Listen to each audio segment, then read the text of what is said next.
Just ahead on American Black Journal, an in-depth conversation with Emergency Manager Kevyn Orr about the end of Detroit's historic Chapter 9 bankruptcy.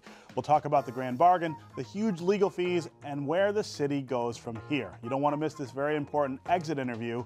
It's coming up next, so stay with us. At DTE Energy, we believe that we have a greater responsibility. We believe that being part of a community means being involved in the fabric of that community, investing time, effort, and resources in the communities we serve. DTE Energy Foundation is a proud sponsor of American Black Journal.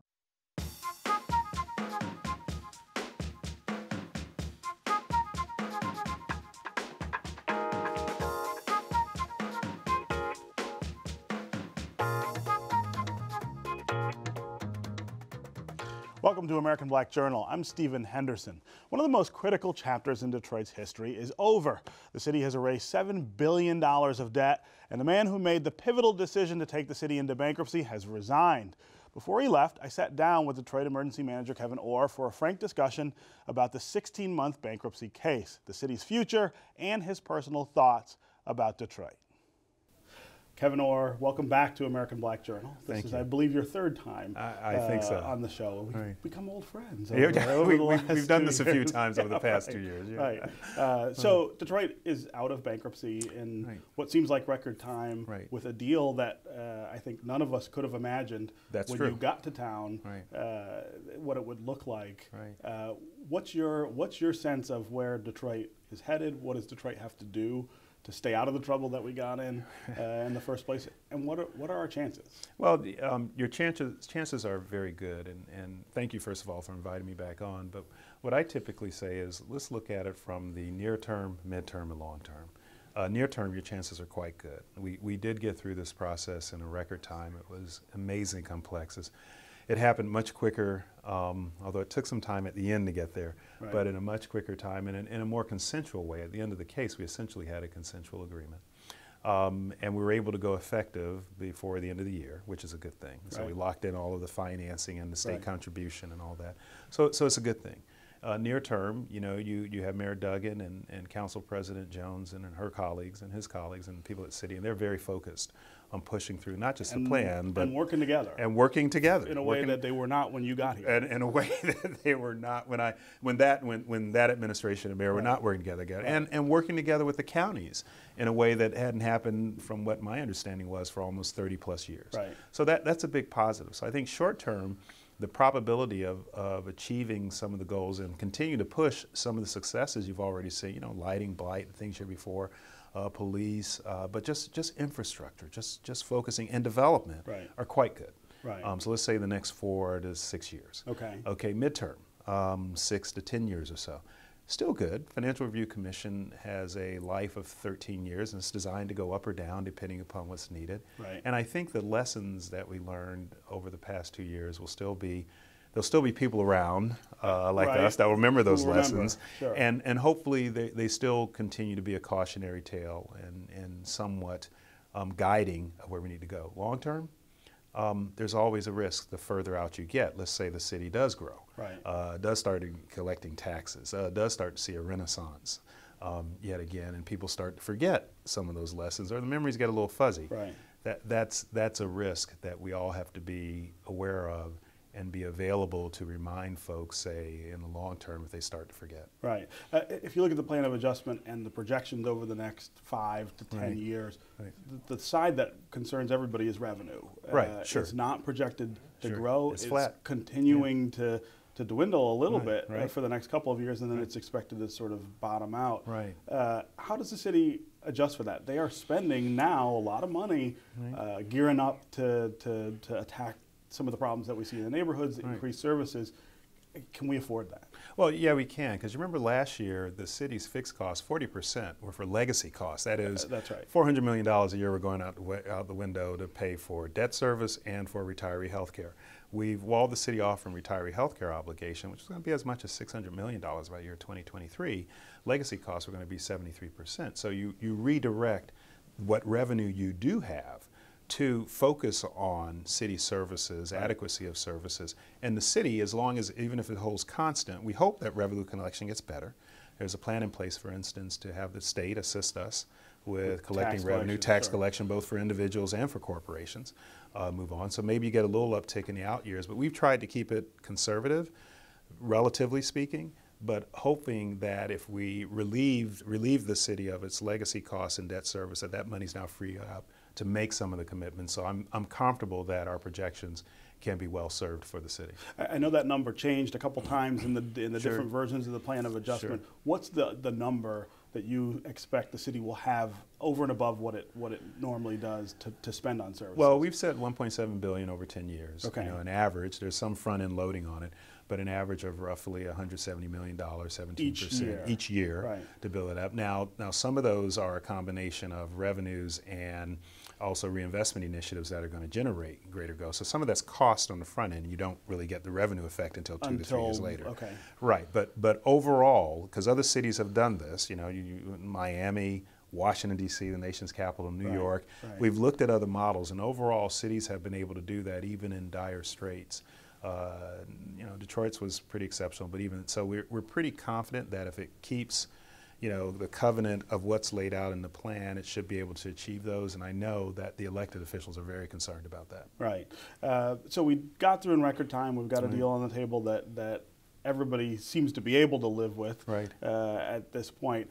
And yet there are still some real critics who bring up some problems or some issues that we've had. One of them is the bills that we're now seeing from lawyers and consultants that look suspicious. I mean, the things that people spent money on, the amount of money it was.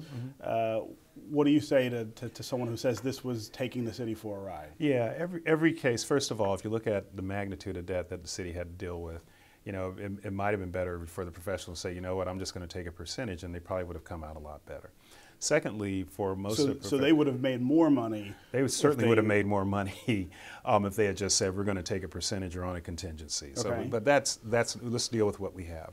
These contracts were negotiated, most of them, before I got here. In fact, as you recall, I stepped away specifically from Jones Day's contract. Sure. On some of the contracts for the financial advisors, for instance, Miller Buckfire, we actually renegotiated that. We didn't make much ado about it over the past year. 3 times we reduced the rate on that contract. Considering the benefits that the city achieved just in this first year, in fact, the order that I put out showed that the city was able to fund the $50 million in contingency and had an additional in excess $50 million in cash on hand. Compared to the prior year, we're bouncing payroll checks in June 2013. Considering the results from my perspective for the money went in, and I've been doing this in other venues, admittedly on the coast, but pretty much around the nation and occasionally internationally. My perspective is that the fees are reasonable. I know it sticks in some people's craw when they see bills for food, waiting in line, but that's flying time for some professionals. For instance, is billed half time unless you're working, and then you can bill the time. I will tell you from my own experience, when I have hearings next morning, I'm on a plane, I'm reading, I'm working, I'm using that time. But if I'm not, I bill at half time as a part of policy. That is the contract, and frankly, that's market standard. Certainly in other communities.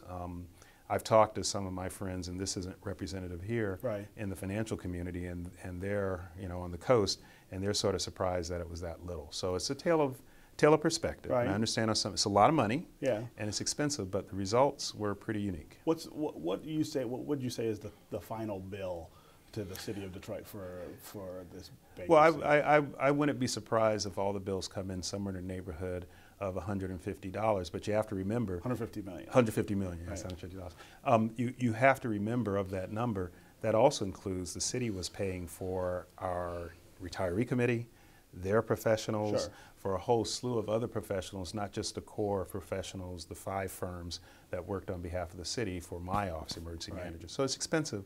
But, you know, is that lawyers and consultants, or would you say lawyers and consultants? That's lawyers and consultants. Lawyers and consultants. We paid a lot. Yeah. But what percentage would that be, for instance? I mean, percentage of debt. If you size it at, you know, overall, we reduced a whole number of $10 billion, and you're looking at $150 million. I mean, you're looking at, you know, do the math. 1%. 1.5%. Yeah. Right. Yeah. So, you know, in bankruptcy, trustees get 3%. Okay. Next time I do something like this, I'm gonna say, okay, give me 3% and private. Give me the trustees commission of 3%, and I'll pay the professionals off that number. I'm just kidding. Okay. We're not doing this again. I don't mean here. I mean any place. I'm just kidding. But I'm saying, if you look at the whole numbers involved, it's a large number, and certainly for folks who are not used to it, Right. this is a lot of money. But relative to what was accomplished, it's reasonable. I think one of the issues that people have is that throughout this bankruptcy, the theme was that everybody's going to have to sacrifice. Take a hit. Everybody was asked to give up something or come to the table with something. Right. I think it's hard when you look at lawyers who are making money, quote unquote, off of that to explain to, how would you say that to a retiree, for instance? Well, it's easy. I would say to retirees who took a 4% cut and then had the alternative savings for the general fund, not for police and fire, you know, the lawyers have taken a 20+% hit. What people don't recognize is I had negotiated for the lawyers and professionals a 10% hit off the top, out of bankruptcy, out of the public eye, just in good business. They themselves, the lawyers and the financial advisors, at least for the emergency managers team, had self-policed and reduced their fees on their own. I threw them under the bus at the 11th hour in the Fidget settlement because we were $5 million short. And to be perfectly honest with you, I had not talked with all of them, and there are, having worked in these firms at a high level, their management committees, their managing partners, their votes that have to be taken.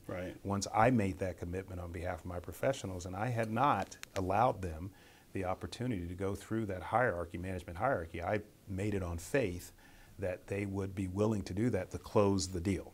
We were that close on a $1.5 billion in debt that the city brought in 2005 and 2006.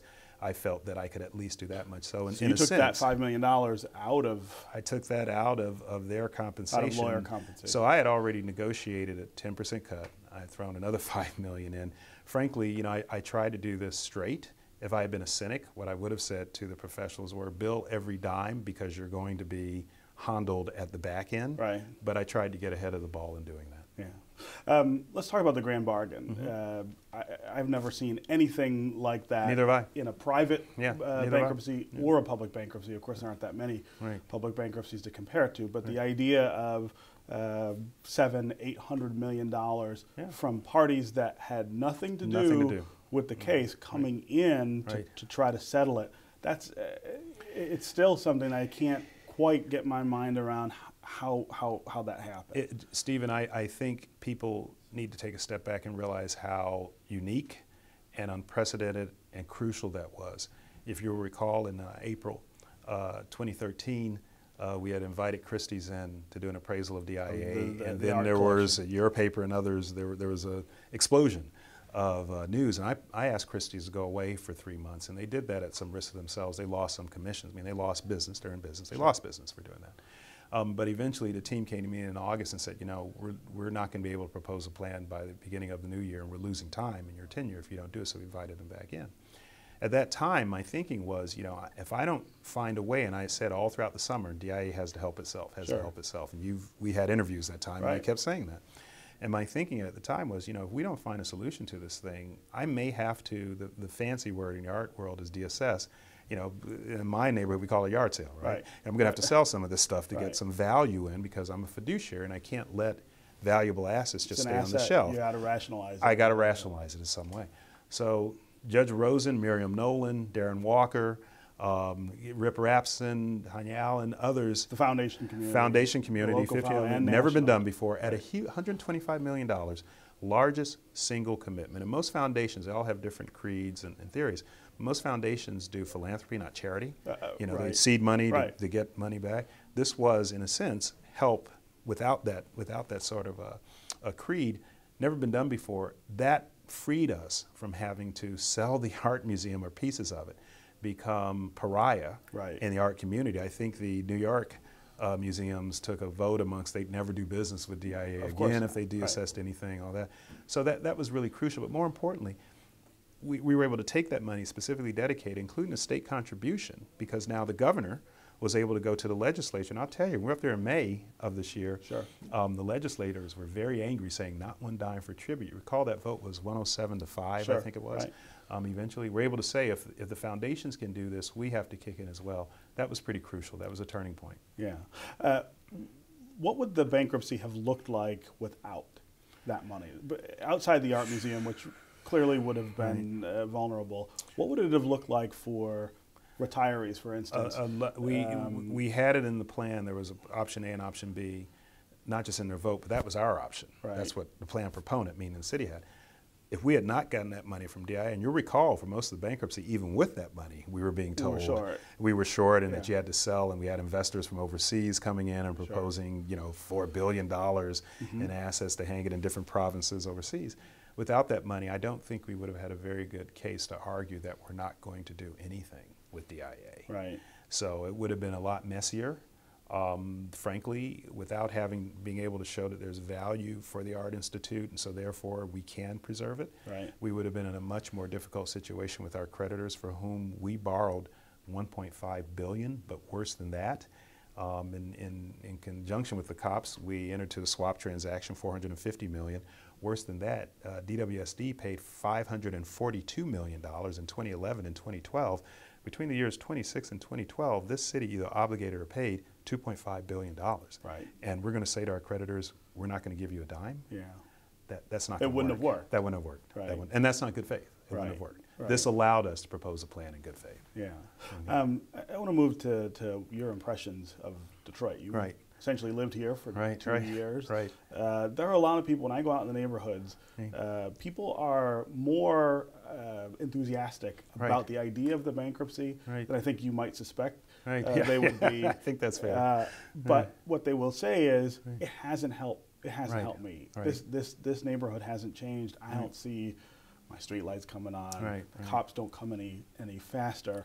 What would you say to just the average Detroiter who lives in not in a downtown or a midtown, but just lives in the city and is in a struggling neighborhood?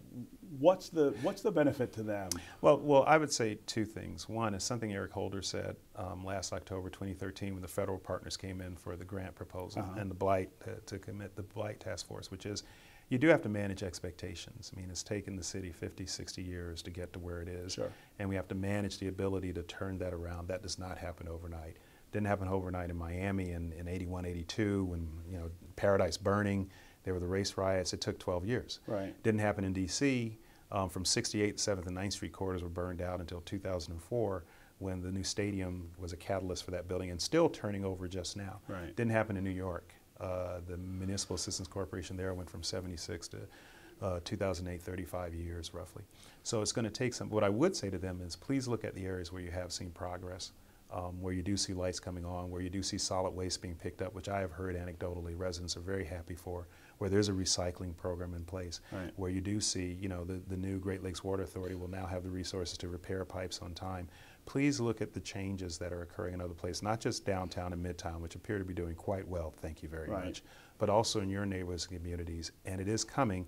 It just takes time to build out, certainly in a city that's 139 miles square. That's a lot of real estate. And has reached a low that I think a very steep low. We don't always appreciate. And I'm wondering what your impression is of Detroit and those lows. Put them in some context. Well, you know, I went to school here in Ann Arbor from 76 to 83, but I've come back to the city of Detroit every year since I graduated in 83, either as a federal officer, federal government meetings, either as an attorney with clients in the city, or as a recruiter at my two firms in federal government. So I've been coming to Detroit now for over 35 years, and I've actually seen the decline. I have family that was here. And I always say this, and I mean it sincerely. I mean, it takes a certain level of resilience and commitment to say, I'm going to stay, because I hope for better things, right? Okay? Our motto. We shall rise from the ashes, we hope for better things, right? So we're going to stick it through. So that's one thing that's very impressive. The other thing is the way the community pivoted from when I first came in. There was a lot of anxiety, a lot of angst. I tried to speak in alliterations that I thought would resonate, and saying office sincere olive branch, things like that. And I tried to be true to those efforts so that there was an air of sincerity. What I quickly learned was, you know, my appointment was coming on the heels of Mayor Kilpatrick's sentencing and trial. The city had gone through years of trauma. And now the culmination is this guy who's supposed to be a shield. You didn't elect. He's going to take over. He's for a Republican governor. He's going to take all of our assets. He's going to sell everything off. This is just going to be, you know, a total fire sale. And I tried to say that's not true. And fortunately, we did rationalize some things. We did contract. We didn't have to sell anything. So I'd like to think that I tried to keep my word, and that there's some sense that that was an effort done for the benefit of the residents of the city. and that they too, even in the ones that are, you know, Brightmoor or the ones up in Palmer Woods or wherever, that they'll start to see the change. It just takes time. Right. It takes a lot of time. Right. What about the relationship here between Detroit and its neighbors, its immediate neighbors, and Detroit and the state? You live in Maryland, where I used to live. Right. It seems to me that things are very different here than they are some other places. But that's, you know, I always say this, Thomas Agrew's book, Race and Inequality in Detroit, you know, chronicalizes that was the results of where Detroit is was done intentionally. I mean, at state, federal, and local level. It's been going on for a long time. But what we've seen, and what I hope is sort of a sea change, you know, Mayor Duggan's election won as a write-in candidate, a white mayor in a predominantly African-American city. The ability of the counties, Brooks Patterson and Hackle and Mr. Hackle and Mr. Fincano, the Wayne County Board of Commissioners, to turn on Great Lakes Water Authority, which has been highly contentious for a number of years. We've been fighting about that for 37 years. 37 years we're fighting about. You know, I'm hoping, you know, Judge Rosen says something at DIA that maybe Detroit has just had an opportunity to show the region, if not the world, a different thing. And what I would say is to all of us, you know, you still have transportation issues, you have school issues, you still have funding issues. What I would say is a study was taken last year in Michigan by Michigan municipal executives. And they said, what's the number one thing that municipalities need to do? And you know what their answer was? I think it was by 62%. It was regionalization, regional cooperation. So I'm hoping that this can be a catalyst to sort of break that fever. You always see gotta that. have it. You gotta have it. But we never get there. Well, maybe we just started. You know, there's a dialogue. There are relationships to be built. Your elected officials are working a way to try to achieve that. You know, that's the good if we can just continue along those lines, and if both the residents of Detroit and the residents of the suburbs can say, you know, we don't have to like everything, and we're not going to agree on everything, but we're going to agree to cooperate, because whether you like it or not, you're not just in competition with Shanghai and Beijing and Rio, you're in competition with Chattanooga and Birmingham and Dallas. And if you don't get this right, who have their acts together, regionally, are working together, logistics, you have other public works coming in that's going to, if you don't get your act together as a region, they're going to clean your clock. And that's important, because those are jobs in the future. So what's next for Kevyn Orr? Kevyn Orr doesn't know. I've still imposed a job hunt moratorium.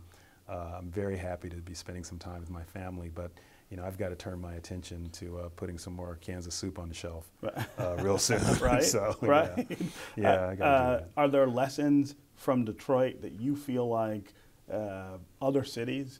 This is not a unique financial situation. No. Are there things that you could take to other cities to say, hey, don't do this because this is what happened to Detroit, or here's how Detroit got out of that problem? I'd like to think that other cities have very astute and knowledgeable executives have been watching this thing, right? And despite some of the prognostications of various sides, the left and the right, this was going to be a crisis, we're not doing enough, whatever.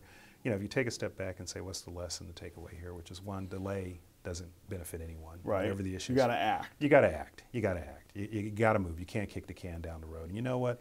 It takes real leadership and a profile and courage, for instance, for the governor to say, you know, this has been going on for 60 years. I get 2% of the vote out of Detroit. I'm going to take it up. You got 20% this year. Okay, because, and it's not a lot, but that's a reflection that people are saying, and it's historic, it's unrecognized. So you got to have a change agent that's willing to say, I'm willing to do the heavy lifting. And I think number two is you have to have transparency and tell the people the truth, particularly the stakeholders. You know, the pensioners and the city employees didn't like it, but I didn't play games. I didn't have a RIF, a reduction in force, or I didn't have a restructuring of desk audits so everybody had to compete for their jobs. I didn't do this interim stuff to say, now do I have your attention? Now I'm going to ease back. You know, we just said, here it is. Here's the reality. This is what we have to work with. If you see something we don't, let us know. And to this day, nobody has. But this is what, so it has to be some transparency, some honesty of where we are. And then three, you know, there's got to be a plan, and you've got to get joint commitment to deal with it. I can't tell you how important it was to have the governor, the DIA benefactors, the foundations, the mediators, the new mayor, when he came in, the city council president, when they came and said, you know, we still don't like this emergency manager thing, but it's in our interest to work together for the citizens of Detroit to keep our oath of office, to get this done and to get this concluded as quickly. We moved so much faster Once everybody was Once in everybody that was, space. every oar was rowing, if you excuse the pun. Once every oar was rowing Right. and moving forward, we moved. So imagine if that had been going on for the past 60 years. Right. You know, this city would be in competition with other cities and would have had its renaissance. So if everybody keeps that fidelity and keeps moving forward, you know, my expectation is really quite high for the city, considering all the interest, the investment, and the opportunities that are coming online. Okay. So you're gonna come back and see us and see how we're doing? I have. There's no reason for me not to expect I will continue to Yeah. come back to Detroit. I can't wait to see. Got the new bridge. I want to see M1 light rail looks. I want to see the new arena. 5 new neighborhoods coming into the city. Right. You know, I want to come back and see this stuff. It's going to be very exciting. I want to see when Fidget builds a 5-star hotel. A hotel, down on the right? waterfront. I really want to see that, condo. right? Yeah, I want to see all of that. Yeah. I wanna see Okay. all of it. Well, good luck to you. Thank and you, sir. Hope the same thing for us, right? It shall rise from the Yeah. ashes. Okay. Thanks for being here. Thank you, Stephen. Yeah. That's our program for today. Thanks for watching. You can get more information about our guests at AmericanBlackJournal.org. And as always, connect with us on Facebook and on Twitter. Plus, you can hear episodes of American Black Journal on WDET 1019 FM. We'll see you next time.